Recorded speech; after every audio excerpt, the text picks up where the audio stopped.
and tons of ambiguity. So everybody's decision tree blows out. Nobody can think straight. But I thought, oh no, what if the old Feynman stories that I've been following are actually about something rather than about a deception?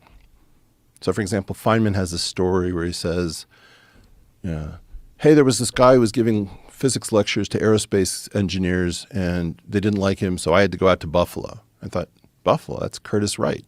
You're going to Curtis Wright Aerospace.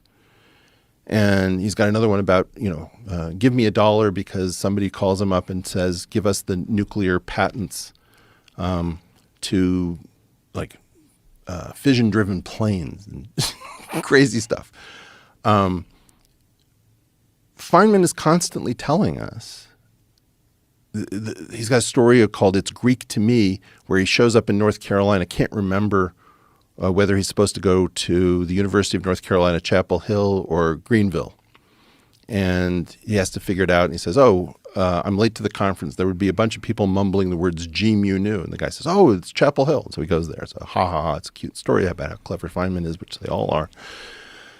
But that was a conference sponsored by the Institute for Field Physics at the University of North Carolina, Chapel Hill, sponsored by Agnew Bainson through Bryce DeWitt, who is the person who repurposed the Gravity Research Foundation essay, which is only supposed to be about harnessing gravity, anti-gravity devices like UFOs. And he said, well, if you really want to get to anti-gravity, you have to do it through quantum gravity. Right? Now, he did that, and then a couple of people from the Institute, it was Arnowit and Desser, entered and won this competition that had the stench about it because it was like stigmatized. You're going to enter a competition for anti-gravity devices? Ha, ha, ha. Oppenheimer says, wow, you guys won this by using the name of the Institute for Advanced Study. You give the money back right now. We're not going to touch pseudoscience. The guys kept the money. And then the floodgates opened, and Penrose entered it, and Wilczek entered it. Everybody and their mother, Martin Pearl, entered this competition. Lots of Nobel laureates win it. This is this marriage of total bullshit and top-drawer physics that the rest of us are not allowed to participate. So if you want a weird model for how physics works, think about diplomatic immunity, but in science. You've got this group of people at the top who are allowed to engage in quackery. They can hang out at Esalen and smoke dope and take LSD and go into sensory deprivation tanks like Feynman. They can pal around with rich people who are talking about anti-gravity. But the rest of us have to stay in our lane. Well, that ends now.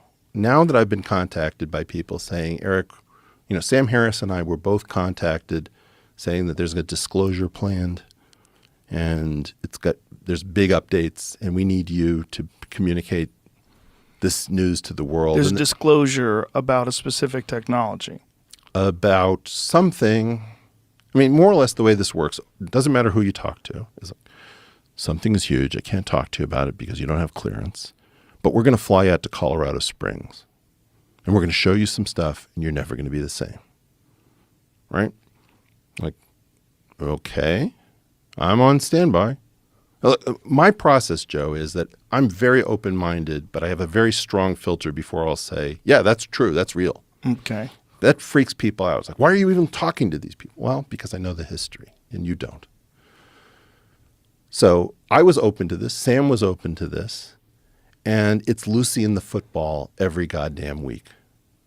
When am I headed out to Colorado? You're going to be met by a car and you're going to be blindfolded and you won't know where you are. Like blah, blah, blah. Okay. This week, next week, the week after. Oh, no, something's come up on the hill. Things are getting crazy. We're going to be talking to some very big people. I can't talk to you right yet. So that's been my weird life now, a part of it for like 3 years. I don't know how long. For 3 years they've been telling you that they're going to release this. Well, yeah, and it's always pushed out, right? So like it's a mañana program. Okay? It's always mañana. And I'm not falling for it, but I'm telling you now that I have information. I can't tell you everything I know. I wish I could, but I'm a team player, and if somebody says something in confidence, I'm not going to reveal it on the Joe Rogan Experience. Okay.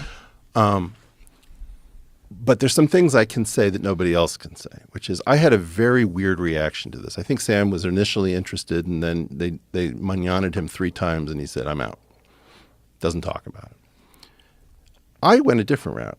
I said, okay, you guys keep saying all this stuff is real. You keep saying you've got high quality data that you can't show anybody because it's all stovepipe. You hear this word over and over, stovepipe, meaning that each little group is isolated. Like Bob Lazar says, Yeah. I was only allowed to see this little thing. So I say, okay, am I right that you're telling me that these things are real? Yeah. And then they say, and that nobody could do this that we know of? I said, that's right, because they seem to defy the laws of physics. You hear this phrase over and again, defy the laws of physics. I said, great. I need to talk to somebody who speaks physics. How do you know they defy physical law? Well, we can see that they do. It's like, okay, if they defy physical law, then there should be a physicist to tell me that they defy physical law, who's seen the data. Maybe he can't release it to me, or she, but tell me somebody who speaks tensor analysis. Tell me somebody who knows what the Dirac equation is, like a pretty low bar for a physicist. There is no one. And I don't quite mean no one, but do you know who Eric W. Davis is? No. You ever heard of the Wilson memo? No.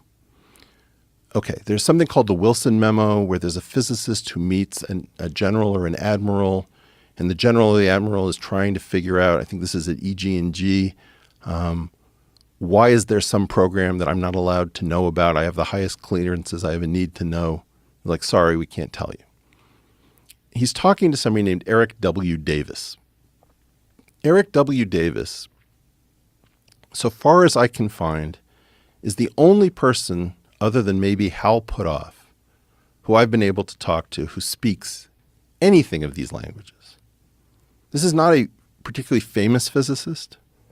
Hal Puthoff is an electrical engineer, I think PhD in electrical engineering. Eric W. Davis says to me, I said, is there nobody out here who speaks physics? This doesn't make any sense. And he says, well, you, Hal, and I are the 3 most technical people on this. Joe, I'm not even on this. So you know as much about it as anyone, and you're not even involved. And there's only 2 other people that know the science behind this? And like one of them is into remote viewing and was a Scientologist. So I'm just, imagine that you take your wife to the symphony, okay? You're going to see Beethoven's 7th. And you look at the string section. The brass section's in place and the percussion is there. And you look at the string section and it's a bunch of certified public accountants. You're like, where are the violins?